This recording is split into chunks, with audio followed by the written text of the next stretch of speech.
Hello दोस्तों, N K mathematics classes में आपका स्वागत है। मैं आज लेकर के आया हूँ हिंदी का वीवीआई ऑब्जेक्टिव जो आपको बोर्ड परीक्षा में पूछे जाते हैं।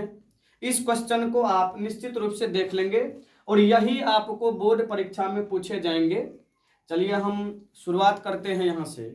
लगभग हम आपको 70 क्वेश्चन बताएंगे लगभग में, और यही सब आपको अगर 50 में 50 लाना है तो इस 70 क्वेश्चन को आप निश्चित रूप से देखेंगे सभी क्वेश्चन को। चलिए देख लेते हैं हम। पहला है कि भारत माता कहाँ निवास करती है। भारत माता कहाँ रहती है, इसको जब देखिएगा तो नाम ही है इसका भारत माता। ग्राम वासिनी, ग्राम में रहते हैं वह। ऑप्शन दिया है देखिए, शहर में, पहाड़ पर, गांव में, नदी में। गांव में रहते हैं भारत माता। अगला देख लीजिएगा, कवि अगले जन्म में कहाँ लौटकर आने की बात करता है।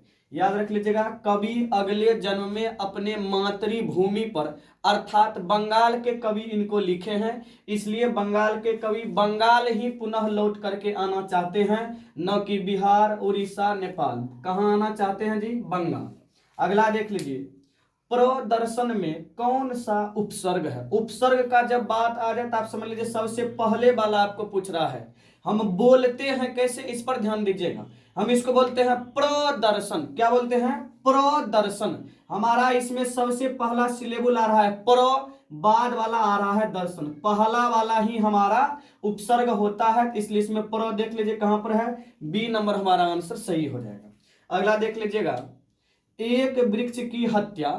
कविता में वृक्ष और कवि के बीच कैसा संबंध है। संबंध हमारा और समझिए इस वृक्ष के साथ या कवि का इस वृक्ष के साथ हमेशा मित्रता का संबंध रहा है। हम और ये सब वृक्ष मित्र ही रहते हैं हमेशा, इसलिए हमें कभी भी इस वृक्ष के, इस पेड़ पौधे को क्षति नहीं पहुंचाना चाहिए। यही बात इस कविता में भी कही गई है। तो मित्रता हमारा यहाँ पर आंसर हो जाएगा, न कि शत्रुता, भक्ति, यह सब नहीं होगा। अगला क्या है देखिएगा, ईश्वर पेटलीकर किस भाषा के लेखक हैं। ईश्वर पेटलीकर किस भाषा के? तो गुजराती भाषा। इन सबको थोड़ा देख लीजिएगा। गंगा पवित्र है, गंगा पवित्र है। वाक्य में गंगा कौन सी संज्ञा है? गंगा नाम है जी एक नदी का, और किसी के भी प्रॉपर नाम को हम कहते हैं व्यक्तिवाचक संज्ञा, अर्थात इसमें सिर्फ गंगा का ही चर्चा होगा, अर्थात गंगा हमारा नाम है तो यह व्यक्तिवाचक संज्ञा होगा। अगला देखिए, कवि को बूढ़ा चौकीदार वृक्ष हमेशा कहां पर मिलता था। कवि को बूढ़ा चौकीदार वृक्ष कहां पर हमेशा मिलता था। हम आप भी देखते हैं कि बूढ़ा चौकीदार वृक्ष को ही कहा गया है। चौकीदार कहाँ रहते हैं? घर के अंदर में घुसे हुए रहते हैं क्या? कभी नहीं। आंगन में रहते हैं क्या? आंगन में रहते हैं क्या? कभी नहीं। कहाँ रहते हैं? वह चौक पर रहेंगे। हम अपने घर में रखे हैं चौकीदार को और वह चौक पर रहेंगे, कैसे होगा ऐसे? इसमें देख लीजिए कि कवि को बूढ़ा चौकीदार वृक्ष हमेशा कहाँ पर मिलता है? हमारे घर के दरवाजे पर जो है वह चौकीदार यहाँ पर खड़ा रहते हैं। वृक्ष हमारे घर का चौकीदार ही होता है। अगला कहा है कि संतु अचानक क्या लेकर के भाग गया। संतु अचानक मछली लेकर के भागे थे। संतु अचानक क्या लेकर के भागे? तो ऑप्शन दिया है मछली, खिलौना, रुमाल, घड़ी। संतु अचानक मछली लेकर के भागे थे। चलिए हम अगला देख रहे हैं। अगला है देख लीजिए कि पपाती को उसकी मां इलाज के लिए कौन से शहर ले गई थी। बेंगलोर, हैदराबाद, चेन्नई, मदुरै। मदुरै शहर ले गए थे, क्या कराने के लिए? तो इलाज कराने के लिए। अगला देखिए, दही वाली मंगम्मा कहानी के लेखक कौन हैं। दही वाली मंगम्मा कहानी के लेखक हैं श्रीनिवास। अगला है देख लीजिएगा कि निम्न में कौन सा शब्द भाववाचक है। देख ले तो ऑप्शन दूध, ये हमारा द्रववाचक है। अगला है सभा, ये हमारा क्या है? सभा हमारा समूहवाचक हो जाएगा। ताजमहल तो सिर्फ एक ही है, इसलिए यह व्यक्तिवाचक है। गरीबी हमारा है देख लीजिए भाववाचक संज्ञा। अगला देखेंगे कि होनहार में कौन सा प्रत्यय है। अभी आपको बताए थे हम उपसर्ग के बारे में, ये प्रत्यय है। प्रत्यय मतलब लास्ट में लगता है। इसको देख लेते कैसे बोलते हैं हम जी। इसको बोलते हैं होनहार। देख लीजिए, होनहार, लास्ट वाले को हम कहते हैं यहाँ पर प्रत्यय। तो हार देख लीजिए हमारा सी नंबर में। अगला कहा है कि मंगम्मा क्या बेचती थी, नाम ही है उस कहानी का दही वाली मंगम्मा। तो मंगम्मा क्या बेचती थी जी, दही दिया है, दूध दही घी मक्खन, लेकिन आंसर हमारा दही होगा। कहानी का भी नाम है दही वाली मंगम्मा, यहाँ भी लिखा है देख लीजिए दही वाली मंगम्मा। अगला कहा कि रसखान ने चोर किसे कहा है, रसखान कृष्ण के बारे में बताए हैं, और कृष्ण को हम सब लोग जानते हैं कि उसको माखन चोर कहते हैं हम लोग, अर्थात यहाँ पर रसखान कृष्ण को ही चोर कहा है, राधा को नहीं, नंद को नहीं, स्वयं को नहीं, कृष्ण को कहा है। कहा कि लक्ष्मण कहाँ नौकरी करता था, कर्नाटक में, भुवनेश्वर में, कलकत्ता में, बिहार में। याद रख लीजिए कलकत्ता में नौकरी करते थे कौन, लक्ष्मण। अगला कहा है कि सीता के कितने बेटे थे, सीता के 1 2 3 4, याद रख लीजिए सीता को 3 बेटे थे यहाँ पर, इसलिए हमारा ऑप्शन 3 हो जाएगा। अगला देख लीजिए, सैन साहब खोखा को क्या बनाना चाहते थे। सैन साहब खोखा को बच्चे से ही उसकी एक्टिविटी देख करके उसे इंजीनियर बनाना चाहते थे, क्योंकि बच्चे में ज्यादा खोल खाल किसी खिलौने को ही, किसी गाड़ी को ही करने का काम करते थे वो, इसलिए। कहा कि दक्षिण भारत की नागरी लिपि क्या कहलाती है, याद रख लीजिए उत्तर भारत की नागरी लिपि कहलाती है देवनागरी लिपि, लेकिन दक्षिण भारत की नागरी लिपि कहलाती है नंद नागरी लिपि, ठीक है ना। आगे देख लीजिएगा, किसे खोकर ईश्वर अपना अर्थ खो बैठेंगे। याद रख लीजिएगा ईश्वर किसके लिए होते हैं, तो भक्त के लिए, भक्त किसके लिए होते हैं, तो ईश्वर के लिए। भक्त खत्म तो ईश्वर भी खत्म हो जाएगा, इसलिए ईश्वर कब खत्म हो जाएगा या कब अपना अर्थ खो देंगे, जब उसे भक्त कोई पूजने वाला ही नहीं रहेगा, भगवान का कोई अस्तित्व ही नहीं है, इसलिए भक्त इसमें आंसर हो जाएगा।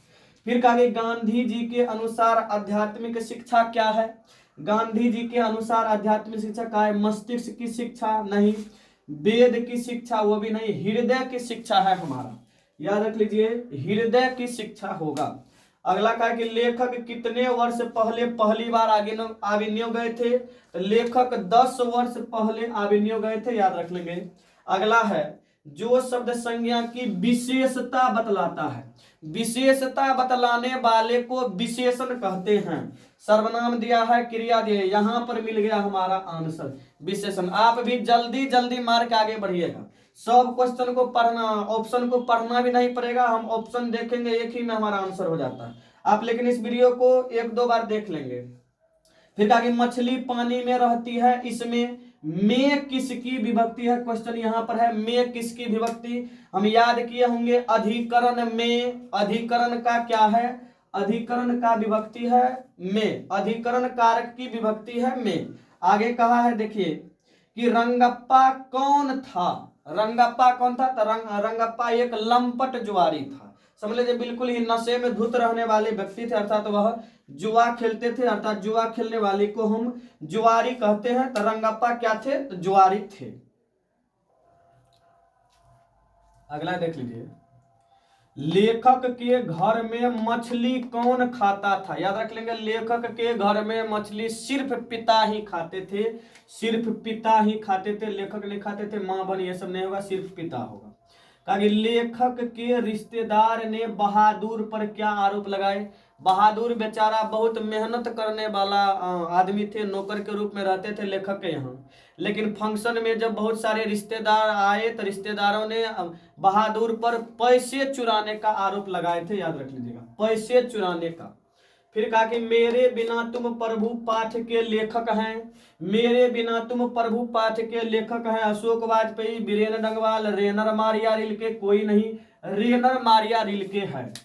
उसके बाद है कि भारत में बेरोजगारी का मुख्य कारण क्या है, बेरोजगारी का सबसे मुख्य कारण है जाति प्रथा, अलग अलग जाति में जो लोग रहते हैं उसी वही है हमारे यहाँ बेरोजगारी का सबसे ज्यादा प्रमुख कारण। अगला है कि घनानंद कवि हैं, घनानंद कवि है रीति मुक्त, रीतिबद्ध, रीति सिद्ध, छायावादी, घनानंद है रीति मुक्त कवि। अगला है लेखक को मछली खाने से किसने मना किया? तो लेखक को मछली खाने से लेखक के माँ ने मना किए थे। उसके माँ ने मना किए थे। पिताजी मना क्यों नहीं किए थे? क्योंकि पिताजी तो खुद खाते ही थे, माँ नहीं खाती थी, इसलिए माँ ने लेखक को भी मना कर दिया खाने से। फिर कहा कि ललित निबंध है, ललित निबंध है, मछली बहादुर नाखून क्यों बढ़ते हैं, नौबत खाने में इबादत नाखून क्यों बढ़ते हैं, यह है हमारा ललित निबंध। अगला है कि द्वंद्व समास। द्वंद्व समास का जब बात आए तो दोनों पद प्रधान होगा, अर्थात हम उसको कह सकते हैं जैसे लोटा डोरी, माता पिता, दिन रात, यही सब हमारा होता है द्वंद्व समास। इस टाइप का देख लीजिए, यहां पर हमारा है दिन रात, यही हमारा हो जाता है क्या, ये हमारा होगा द्वंद्व समास। अगला है कि खोखा के दांत किसने तोड़े। खोखा के दांत कौन तोड़े थे? तो मदन ने, मदन के दोस्त ने, सैन साहब ने, गिरधर ने। खोखा के दांत मदन ने तोड़े थे। वो भी कभी कभी पूछेंगे कि कितने दांत तोड़े थे, तो 2 दांत तोड़ दिए थे खोखा का मदन ने। इस प्रकार से हमारा यह सब वीडियो और यह सब क्वेश्चन जो हमारा है, यह सब बहुत भिभियाई है, आप इसको देखेंगे। और अगर अच्छा लग रहा है तो हमारे वीडियो को लाइक भी करें। लाइक करने में आपका जाता क्या है, लाइक कर दें एक बार। अगर अच्छा लग रहा है तो हमारे चैनल को सब्सक्राइब भी कर लेंगे आप। और हम आप लोगों को धन्यवाद देना चाहेंगे कि आप हमारे वीडियो को देखेंगे। चलिए।